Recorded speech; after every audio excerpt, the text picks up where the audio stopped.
Om Swastiastu, selamat berjumpa lagi dengan saya Dr. Insinyur Iwan Jundra MSI. Saya dosen teknik elektro di Politeknik Negeri Bali. Kali ini saya akan menyampaikan materi tentang gardu induk secara umum saja. Jadi gardu induk ini merupakan kumpulan beberapa perlengkapan yang diinstalasi sedemikian rupa untuk mencapai tujuan-tujuan tertentu di dalam transmisi maupun distribusi tenaga listrik. Gardu induk pada intinya dia itu ada macam-macam. Fungsinya ada gardu induk untuk berfungsi sebagai transformasi. Jadi dia akan menaikkan ataupun menurunkan tegangan dengan sebuah fasilitas yaitu transformator. Dari pembangkit menuju transmisi, gardu induk berfungsi untuk menaikkan tegangan. Dari tegangan pembangkitan menuju ke tegangan transmisi. Tegangan pembangkitan mungkin dia 6 kV atau 20 kV, dinaikkan menjadi tegangan transmisi 70 kV, 150 atau 500 kV. Demikian juga dari gardu induk ke gardu induk yang lain, ada dari 70 kV dinaikkan menjadi 500 kV. Bisa juga. Berarti gardu induk di sini fungsinya untuk transformasi menaikkan tegangan. Sedangkan untuk penurunan tegangan itu, gardu induk misalnya dari transmisi menuju distribusi. Ya. Dari sistem 70 kV atau 150 kV diturunkan menjadi 20 kV. Nah, di situ fungsi transformasinya gardu induk menurunkan tegangan. Nah, untuk bisa didistribusikan dalam sistem distribusi tegangan menengah, maka dari tegangan tinggi itu tegangan harus diturunkan melalui gardu induk yang berfungsi sebagai transformasi. Gardu induk juga berfungsi untuk mengukur. Nah, mengukur sebuah transaksi energi dari gardu yang satu ke gardu yang lainnya, dari pembangkit satu ke sistem transmisi, ya.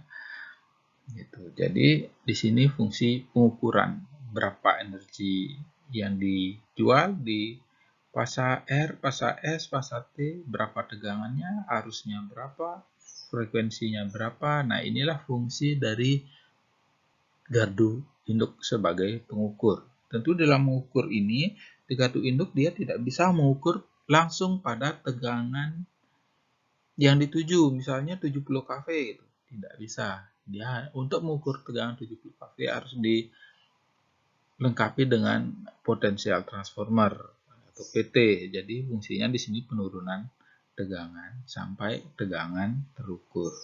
Jadi ada pembanding, ya. Pembanding besar tegangan yang diukur dengan terukur itu akan ditentukan oleh angka transformasi dari transformator ukur, baik itu transformator tegangan maupun transformator arus. Ya, transformator tegangan sering disebut dengan PT, sedangkan untuk transformator arus disebut dengan CT. Fungsi gardu induk lainnya adalah mengendalikan. Bagaimana gardu induk bisa mengendalikan? Ya, menuju ke pusat-pusat beban. Dengan adanya sistem interkoneksi antara pembangkit satu dengan yang lainnya, maka peran gardu induk sebagai mengendalikan ini menjadi sangat penting sekali. Ya. Misalnya seperti Jakarta, yang butuh energi yang cukup banyak, tentu tidak cukup dia disuplai dari pembangkit-pembangkit dari sekitar Jakarta. Tetapi dia perlu juga energi dari luar Jakarta, seperti misalnya Python, gitu misalnya. Atau pembangkit-pembangkit yang lain yang menjadi satu, misalnya dari PLTA Sutami, gitu misalnya. dan lain sebagainya. Jadi dia tuh menjadi satu, menyuplai ke situ ke Jakarta. Nah, disinilah fungsi daripada gardu induk sebagai untuk mengendalikan seberapa banyak energi yang diambil dari satu pembangkit ke pembangkit lainnya untuk mensuplai ke Jakarta. Nah, inilah fungsi gardu induk dalam hal ini mengendalikan. Tentu di situ ada pengendaliannya, mungkin ada circuit breaker gitu ya, yang fungsinya untuk memutuskan dan menghubungkan suatu sistem. Ya, jadi pengendalian ini di sini jadi mengendalikan beban, mengendalikan pembangkit, juga pengendalian dari gangguan. Kalau kita lihat klasifikasikan gardu induk itu berdasarkan pemasangan. Gardu induk itu yang umum kita lihat saat ini itu yang paling banyak kita bisa saksikan adalah gardu induk pasang luar.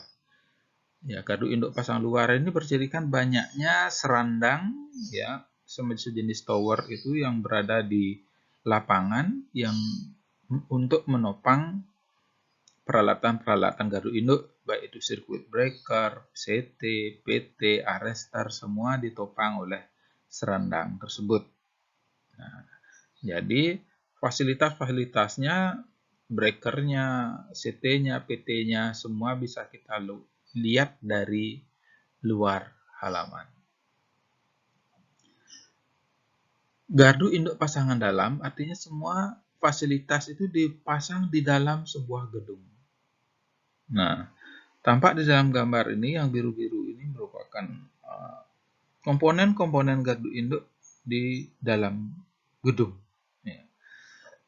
Gardu induk yang dipasang di dalam gedung ini biasanya gardu induk yang dilindungi dengan gas FF6. Nah, sehingga gardu induk pasang dalam ini dari sisi peralatan dia pasti akan sangat mahal sekali.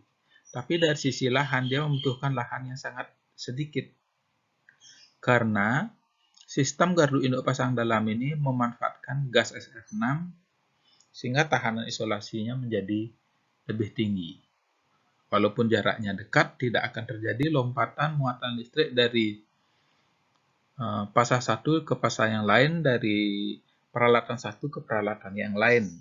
Karena peralatan ini terisolasi dengan gas SF6.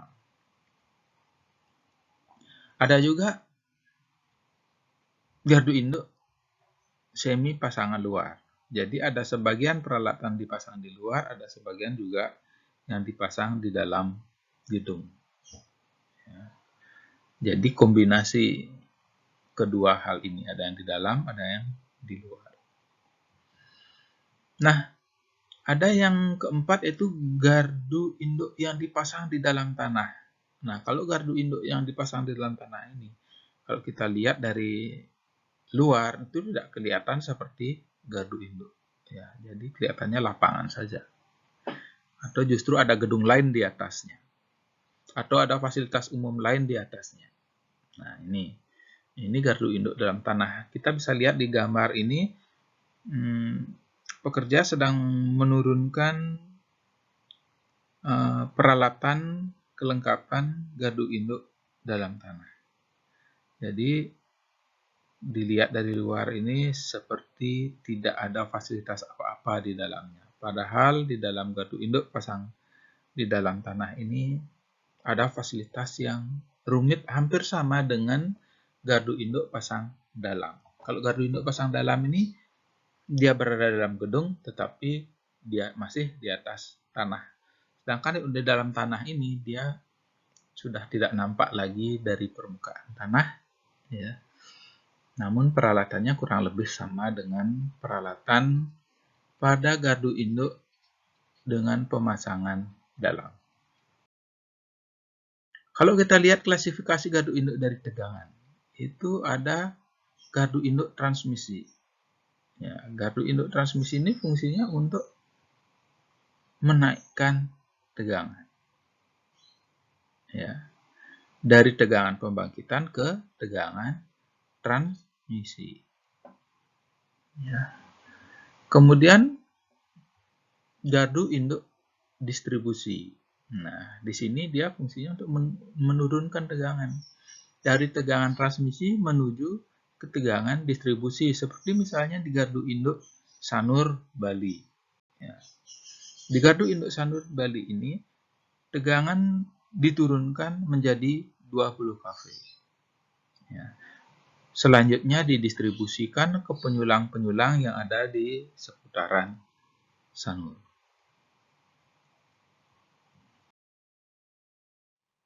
Kalau gardu induk kita klasifikasikan berdasarkan fungsi, nah, ini ada gardu induk penaik tegangan. Gardu induk penaik tegangan ini berfungsi untuk menaikkan tegangan dari pembangkitan menuju ke tegangan transmisi, misalnya dari 6,6 kV menjadi 70 kV, atau 20 kV menjadi 70 kV, atau 20 kV menjadi 150 kV, selanjutnya menjadi 500 kV.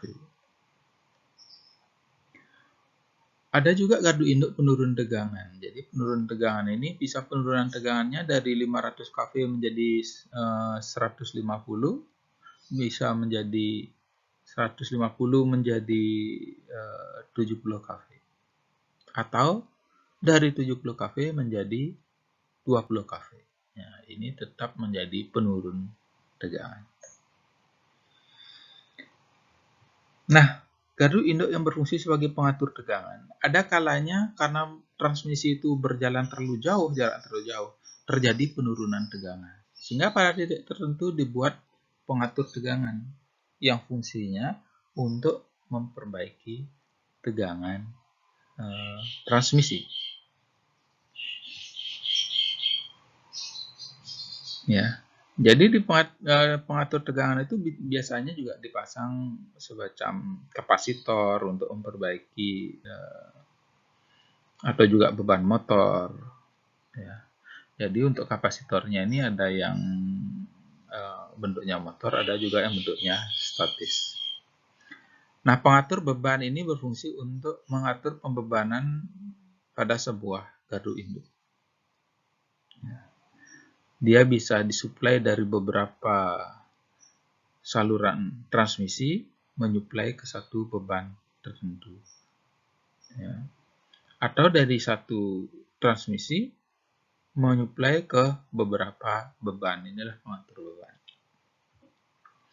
Kemudian gardu distribusi ini untuk menurunkan tegangan gardu induk, tegangan transmisi menjadi tegangan menengah, yaitu tegangan 20 kV.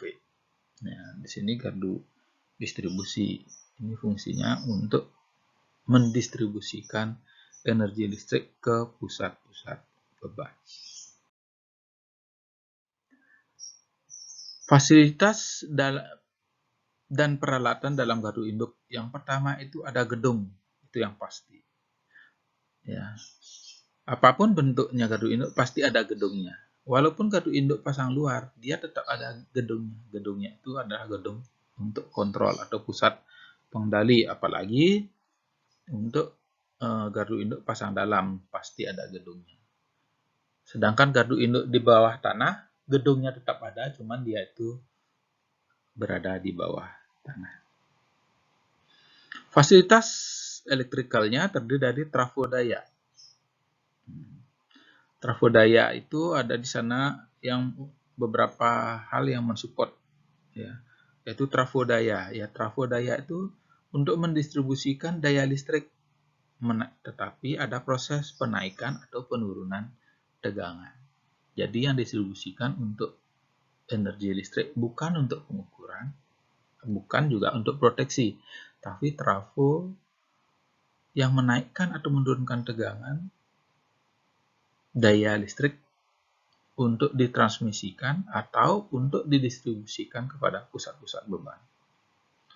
Ada neutral grounding resistan. Jadi neutral grounding resistan ini berfungsi untuk menekan terjadinya arus gangguan. Ya. Dengan adanya resistan ini, maka arus balik, terutama gangguan dari pasah ke tanah, itu menjadi bisa diperkecil sehingga tidak merusak peralatan. CT merupakan trafo arus. Ya, jadi dia mendistribusikan misalnya CT-nya 1000 berbanding 5. Berarti kalau terjadi arus yang mengalir pada sistem itu 1000 ampere, maka di sisi sekundernya trafo tersebut akan terukur sebesar 5 ampere. Ya. Jadi kalau dia misalnya 500 banding 5, berarti kalau misalnya ada arus mengalir di sistem tersebut 500 ampere, maka di sisi sekundernya dia akan terukur 5 ampere. Biasanya di sisi sekunder untuk CT ini 5 ampere. Sedangkan untuk PT itu potensial transformer, jadi dia menurunkan tegangan. Ya, trafo yang fungsi menurunkan tegangan untuk fungsi pengukuran. Ya, bisa saja perbandingannya misalnya tegangan 70 kV kalau diukur di sini di PT-nya terukurnya 100 volt atau 70 volt itu misalnya. Nah, fungsi CT dan PT ini untuk menurunkan arus, menurunkan tegangan untuk dapat diukur oleh alat ukur ataupun alat proteksi. Ya. Alat proteksi. Jadi alat proteksi ini relay itu dia tidak bisa mendeteksi tegangan 70 kV secara langsung, 150 kV secara langsung, tapi dia hanya diturunkan tegangannya sehingga mampu diukur oleh alat ukur. Fasilitas selanjutnya adalah pengubah pasa atau motor atau stasioner. Jadi inilah kalau misalnya terlalu jauh mungkin akan terjadi karena ada efek kapasitansi antara bumi dengan saluran transmisi, bisa jadi di titik tertentu justru tegangan transmisi itu naik. Makanya di sana penting ada beban motor. Nah, untuk menurunkan tegangan. Atau justru tegangannya turun, maka perlu dipasang kapasitor karena terjadi pembebanan yang sifatnya induktif. Kemudian ada peralatan hubung, ada PMT, ada PMS. PMT ini merupakan sebuah alat pemutus ya, dalam berbagai situasi, baik dalam keadaan berbeban maupun tidak berbeban, baik terhadap keadaan normal maupun dalam keadaan gangguan. Nah, ini fungsi PMT, dia bisa memutuskan dan menghubungkan sistem dalam berbagai situasi, normal, abnormal. Ya. Itu dalam keadaan berbeban maupun tidak berbeban. Sedangkan peralatan hubung PMS ini, pemutus, ya, merupakan peralatan yang fungsi memutus dan menyambung sistem dalam keadaan tidak berbeban. Itu. Kemudian ada panel hubung. Panel hubung inilah yang merupakan panel yang mengkomunikasikan antara peralatan satu dengan peralatan lain. Nah, panel hubung ini sudah tidak dengan tegangan tinggi, tapi dia sudah tegangan rendah. Karena di dalamnya terdapat pengukuran, kontrol, kemudian juga ada proteksi. Jadi di panel hubung inilah operator bisa melihat berapa tegangan, berapa arus, terjadi gangguan di mana, gangguannya apa saja, ya, dan lain sebagainya. Untuk mengoperasikan atau mematikan gardu induk semua dari panel hubung ini. Kemudian baterai. Baterai ini merupakan suatu hal yang cukup penting dalam gardu induk. Karena baterai ini tetap bertegangan dalam kondisi sistem terganggu maupun normal. Baterai ini paling dibutuhkan ketika terjadi gangguan sistem. Sehingga untuk kerja relay, ya, kemudian proteksi, ya, itu motor-motor ya bisa disuplai dari baterai. Dalam kondisi normal, baterai ini akan dihubungkan dengan charger controller, di mana charger controller ini disuplai dari gardu pemakaian sendiri. Jadi kalau dalam kondisi normal, baterai ini dicas terus. Sedangkan dalam kondisi gangguan, ketika gardu pemakaian sendiri itu mungkin juga padam, ya, maka baterai tetap bertegangan dan sistem kontrol masih tetap bisa bekerja dengan normal. Fasilitas selanjutnya adalah alat pelindung. Ada arrestor. Arrestor ini fungsinya untuk melindungi fasilitas yang ada di dalam gardu induk dari surja. Ya, surjanya ini ada surja hubung, ada juga surja petir. Surja hubung ini terjadi ketika terjadi penutupan dan pembukaan PMT atau circuit breaker. Maka terjadilah lompatan bunga api dari kontak yang bergerak atau moving kontak dengan fixed kontak. Ketika terjadi lompatan bunga api ini disebut dengan surja hubung. Nah, ketika surja hubung terjadi akan mengakibatkan naiknya tegangan di sistem. Maka disinilah fungsi arrestor untuk membuang tegangan lebih akibat surja hubung ini ke bumi. Arrestor juga berfungsi untuk melindungi sistem dalam gardu induk apabila tersambar petir. Ya, kalau terjadi sambaran petir langsung mengenai gardu induk atau mungkin melalui transmisi, menyambar transmisi, maka arrestor akan berfungsi membuang muatan listrik akibat surja petir itu ke bumi. Dalam kondisi normal, arrestor ini berfungsi seperti isolasi, tapi begitu terjadi tegangan surja, dia berfungsi sebagai penghubung, sehingga tegangan lebih itu bisa dihubungkan ke bumi. Alat pelindung lainnya adalah transformator titik netral. Seperti yang sudah sampaikan di depan, fungsinya ini untuk menetralkan lilitan dari transformator tenaga.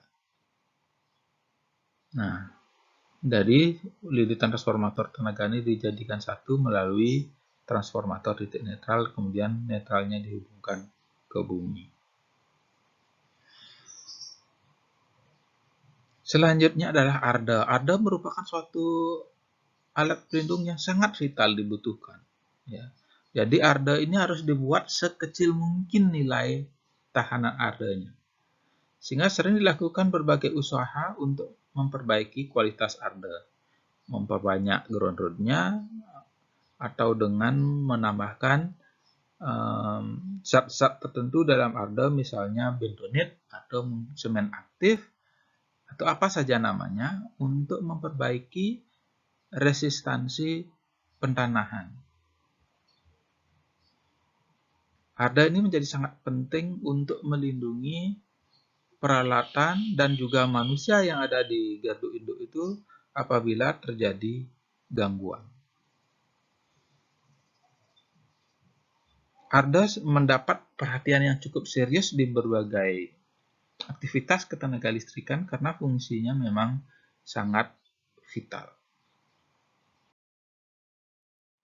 Jadi gardu induk ini akan bekerja setelah dirangkai sedemikian rupa, bekerja untuk mentransmisikan atau mendistribusikan energi listrik dari pembangkit menuju ke pusat beban. Saya kira itu yang bisa saya sampaikan tentang gardu induk ini. Mudah-mudahan bermanfaat bagi kalian semua dan bisa memahami. Dan apabila ada yang belum dipahami, silahkan baca dalam buku bahan ajar ataupun referensi-referensi lain yang terkait. Demikian hal ini saya sampaikan. Saya ucapkan terima kasih dan saya tutup dengan Parama Santi, Om Santi, Santi, Santi, Om.